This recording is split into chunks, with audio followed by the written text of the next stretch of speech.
once more.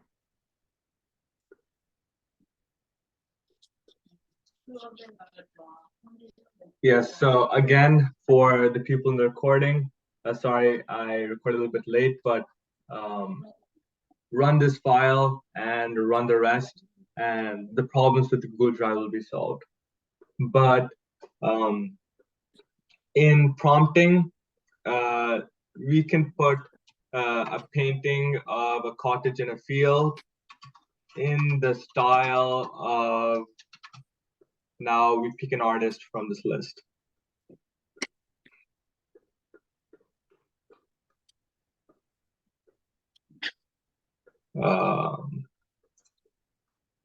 We'll choose Bob Ross because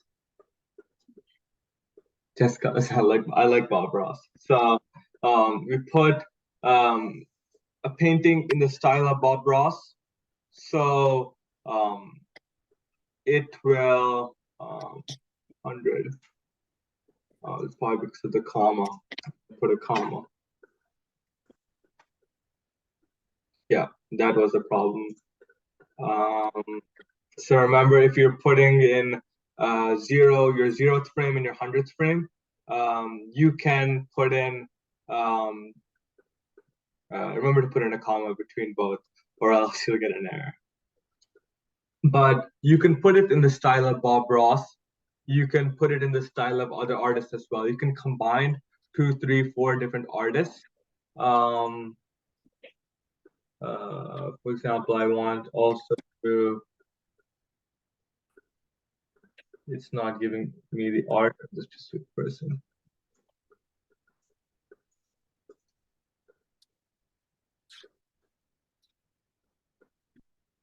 Oh, yeah, I see it right now. So, yeah, you can see examples of other people using Disco Diffusion for doing this as well. And you can see the different styles which each of these different artists have. One specific thing is that there are a few artists which, remember that some artists, the style of specific artists are extremely evident in the work that you do, that they do. So remember that if you're using, for example, Salvador Dali, let me find him.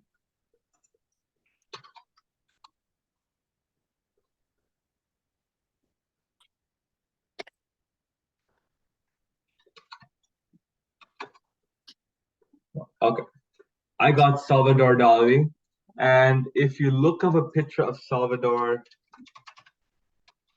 Dali, you can see that he is famous for his mustache. He is, I mean, although he's famous for being an artist, he has a very evident mustache in many of his images.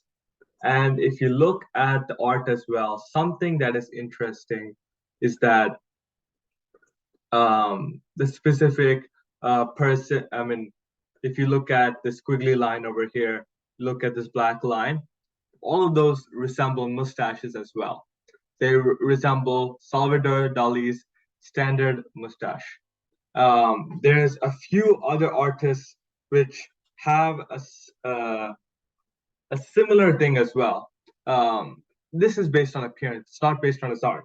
But if you look at Francis Bacon,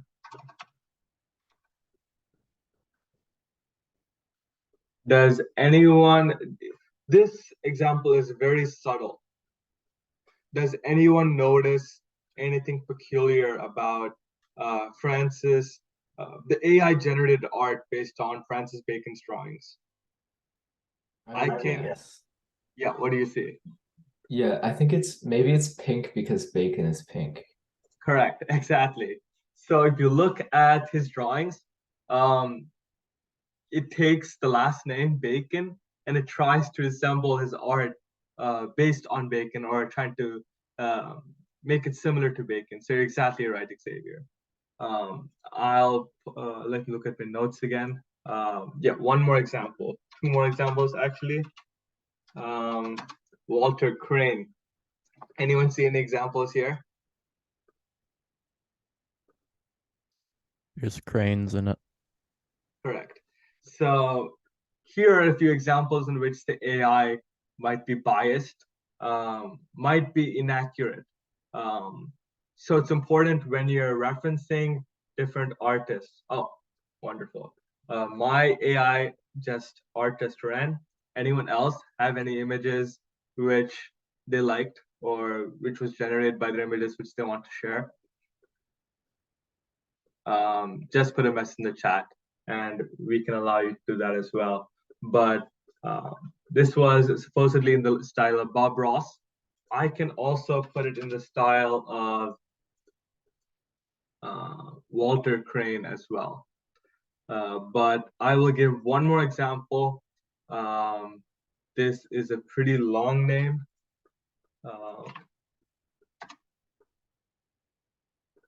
But if you look at this person's drawings, does anyone notice anything?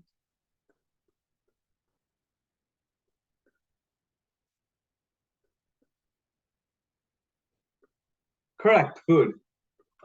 Anything peculiar about the food?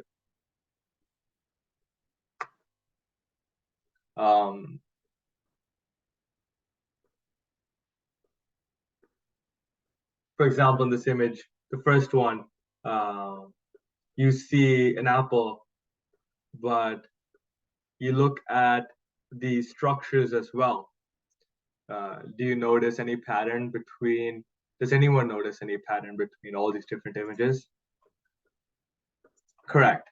This is the artist that makes portraits out of food.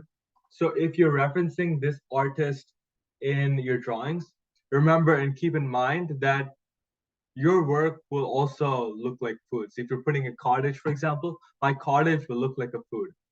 Will look like some type of food. Who knows? It might look like a pineapple from SpongeBob. I don't know. But keep these things in mind when you're making your drawings as well. Another technique which we can do is that there's a website called ArtStation. If you looked at, yes, right over here, it says trending on ArtStation. ArtStation is a specific art platform, which actually, does anyone here have experience with ArtStation? Have used ArtStation before? Have posted images to ArtStation? Have seen anything about ArtStation before?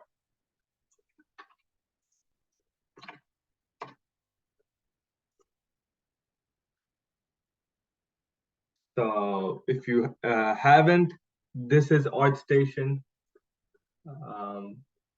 Sorry, it's lagging.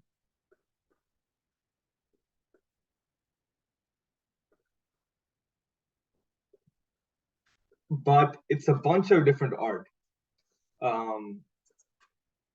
It's art that I guess was deemed popular or like upvoted by multiple different artists, and it was posted on this platform. And if you look at this trending, means a lot of people like it basically.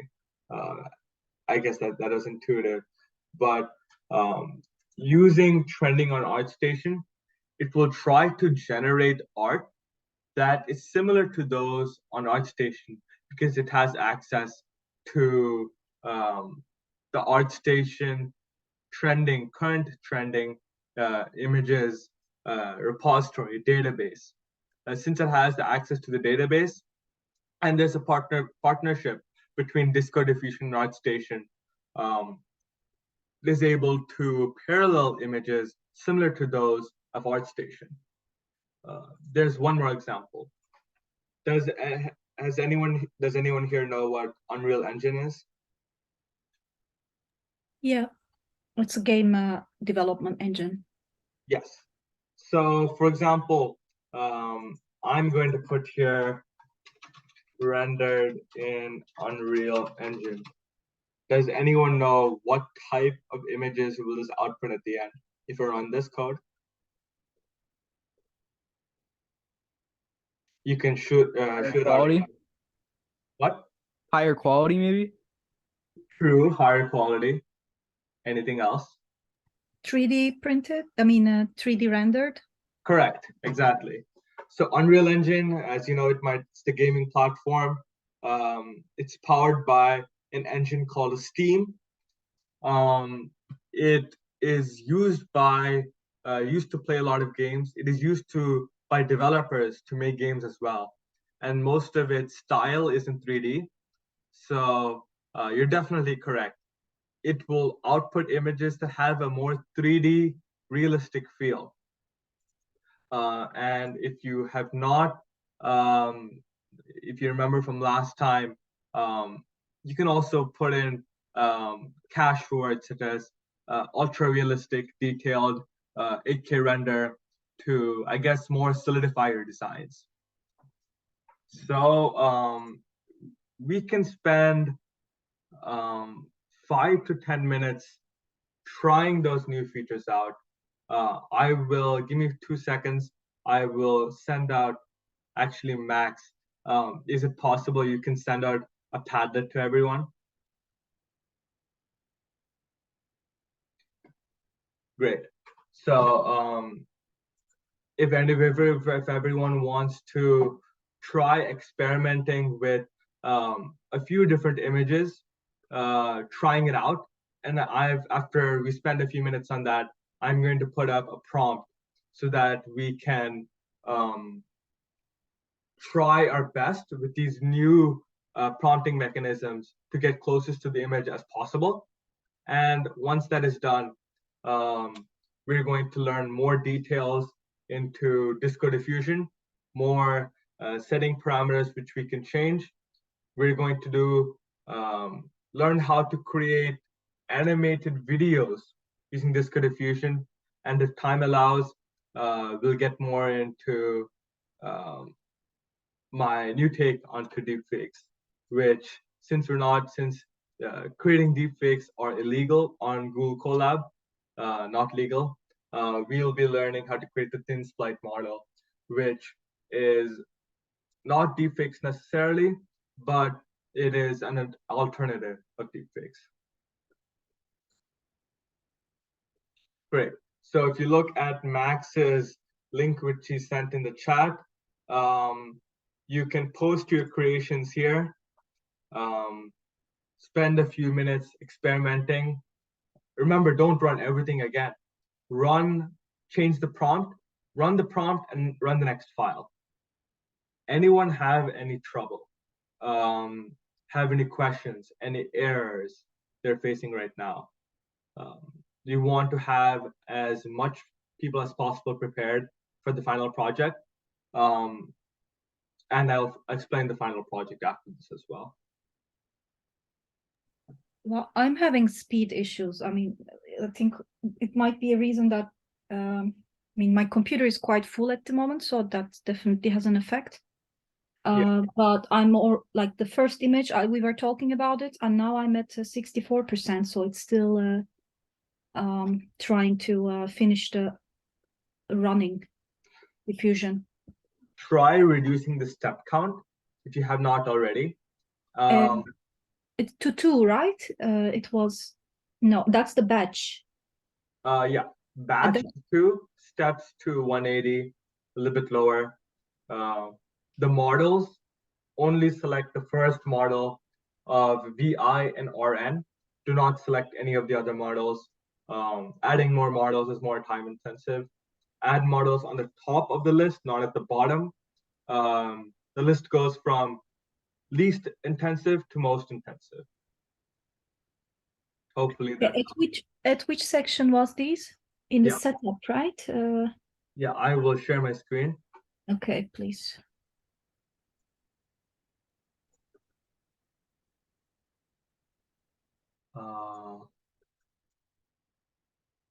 Yeah.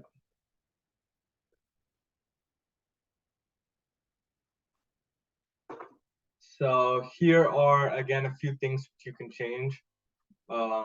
If you go to settings, change the height so that the height and the width are lower. It's smaller. I put it at 680, 512. That greatly reduces the size. Steps. Go to the code over here. In the code, I put it to 180. You can reduce that as well. The most time intensive, processing power intensive is steps, and it's the batches.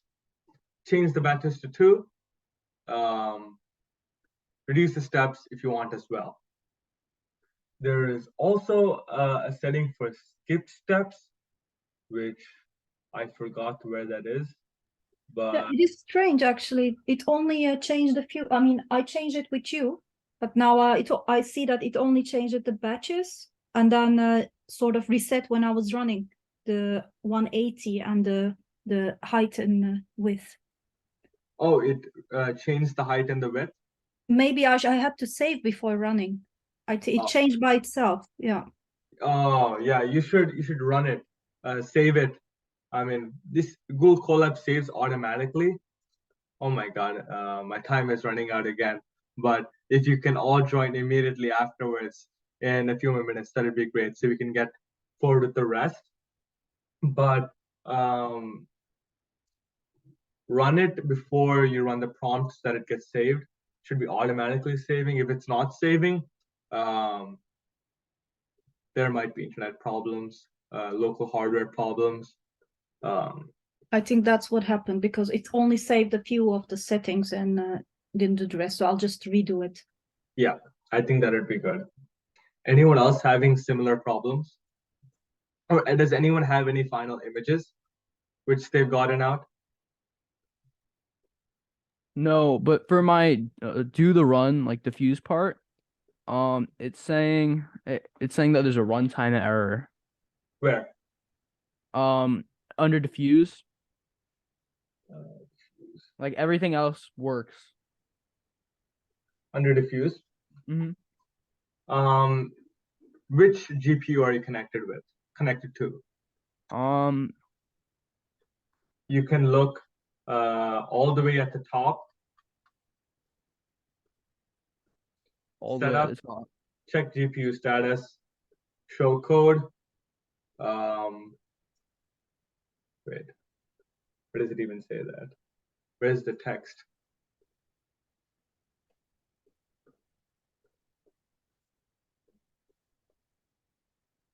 The Tesla T4.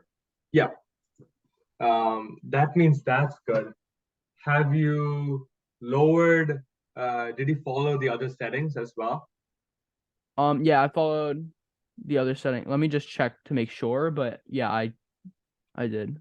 Yeah, just a reiteration for everyone else. If you're having runtime errors, it's processing speed again. You can look at your runtime,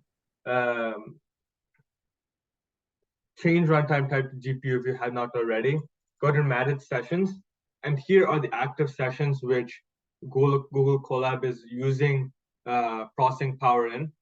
If you have anything else, click the X and delete it.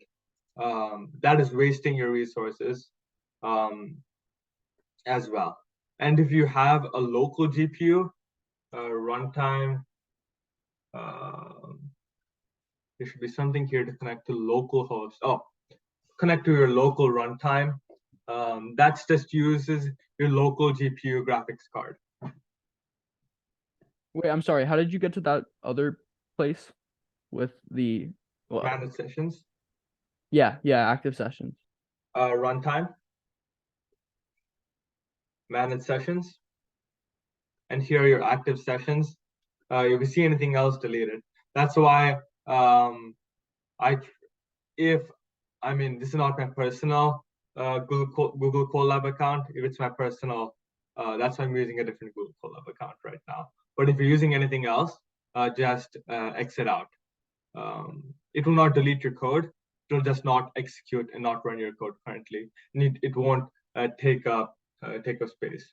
And here's also just how much GPU and RAM it's used.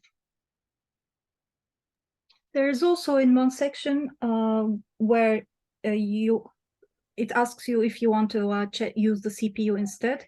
There it's downgrading PyTorch, and that takes quite a long time. So is it normal? Is it something about my computer or? No, that's the same thing for everyone. Okay. Let me look at,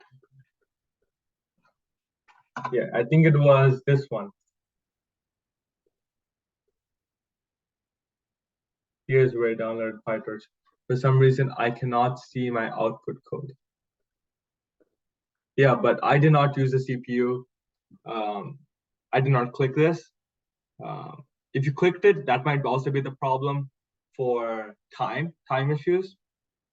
I'm using the online free GPU available to Google Colab. Yeah, no, I think in my case not, but I think my reason was to that it didn't save all the settings. Oh, I don't think it depreciated PyTorch for me as well. So I don't think that's an issue. But anyone else have any images that they are getting outputted? Or anyone not getting it? The better question is anyone who is not getting any images outputted?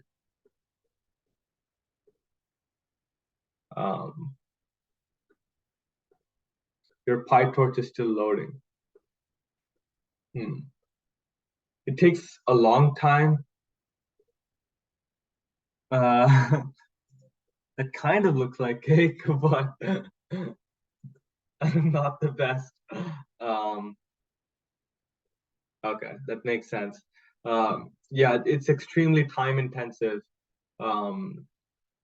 Remember that if you haven't already, change the settings so that it's lowered so that